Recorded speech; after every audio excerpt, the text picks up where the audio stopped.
Guillaume Bouzard, bonjour. Bonjour. Vous publiez Les vacances chez Pépé Mémé aux éditions Fluide Glacial. La BD d'humour, c'est votre signature. Dans ce nouvel album, on suit les mésaventures d'une fratrie en vacances chez ses grands-parents de Sévrien. Alors, chez ses grands-parents, on tue le cochon, les toilettes sont au fond du jardin, Pépé triche systématiquement aux cartes et Mémé raconte qu'elle endort cote-cote la poule pour la faire cuire et le petit frère passe son temps à pleurer. On imagine qu'il y a du vécu personnel dans cette histoire. À quel point avez-vous grossi le trait ? Moi, j'ai vécu à la campagne dans les Deux-Sèvres toute ma jeunesse et toutes les vacances, j'allais chez mes grands-parents.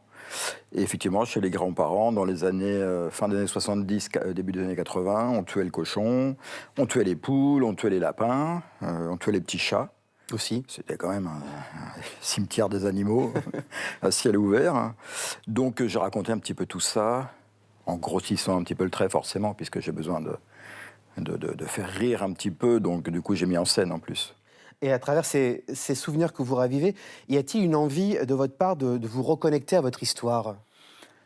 Inconsciemment, probablement, puisque j'ai attendu presque 30 ans d'album pour revenir un petit peu à cette source-là. Mais je pense que c'est inconscient, parce que la première histoire que j'avais faite, dans Fluide Glacial notamment, j'avais pas du tout l'idée de faire une série. Mais il y a quelque chose du paradis perdu de l'enfance, on le ressent dans cette BD.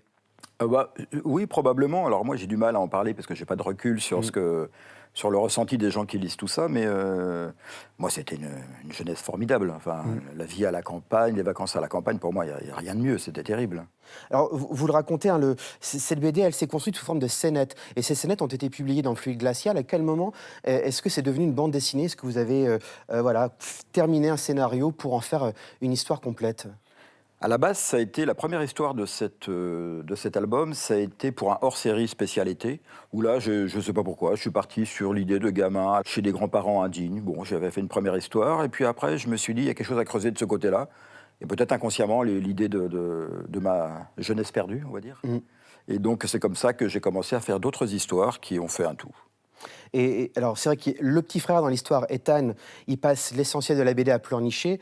On sent que, néanmoins, ses vacances à la campagne, c'est l'école de la liberté. Oui, pour moi, c'était génial. Je partais à vélo pendant des heures, personne ne s'inquiétait de savoir où j'étais, je revenais pour manger, j'allais partout, c'était terrible, c'était vachement bien, oui. Et dans cette BD, lequel de ces petits personnages vous ressemble le plus, d'ailleurs ? Là, j'ai du mal, peut-être le garçon, parce que le petit Ethan, je pense pas être aussi pleurnichard que ça. Donc ouais, c'est plutôt l'autre gamin. Le grand Lucas. Grand Lucas. Alors parlez-nous aussi de cette grand-mère, Colette. Elle rattrape toutes les situations, elle est celle sur qui tout repose, c'est elle qui gère tout, et pourtant c'est pas elle qui a le plus de voix au chapitre. C'est un peu les femmes de la campagne, je trouve, moi, à cette époque. Puis même maintenant, c'est vraiment le socle familial, même si elles sont en retrait, mais sans elles, il ne se passe rien à la ferme, je trouve. Et ma grand-mère, alors mes grands-parents n'étaient pas du tout indignes comme ça, hein, là j'ai vraiment forcé le trait, mais ma grand-mère était quand même une personne très spéciale, mais elle avait une force et une puissance derrière. Et quelque part, entre les deux caractères du grand-père et de la grand-mère, il y a quelque chose quand même de cette histoire, de mon histoire familiale. Et encore une fois, c'est pas... Voilà, on n'en était pas là quand même. Alors, on rit aux éclats en vous lisant dans cette BD, c'est même parfois un peu trash. Est-ce que être publié par les éditions Fluide Glacial vous a donné cette liberté d'aller aussi loin dans cette BD ? Oui, après, je me pose pas trop la question, en fait, parce que finalement, je mets en scène des choses qui sont déjà très trash, hein, quand on est gosse et qu'on voit la grand-mère qui tue la poule ou qui tue le lapin, c'est ultra trash, quoi. En fait, j'invente rien, quoi. Les toilettes au fond du jardin, c'est pas hyper ragoûtant, c'est avec le chat qui tombe dedans.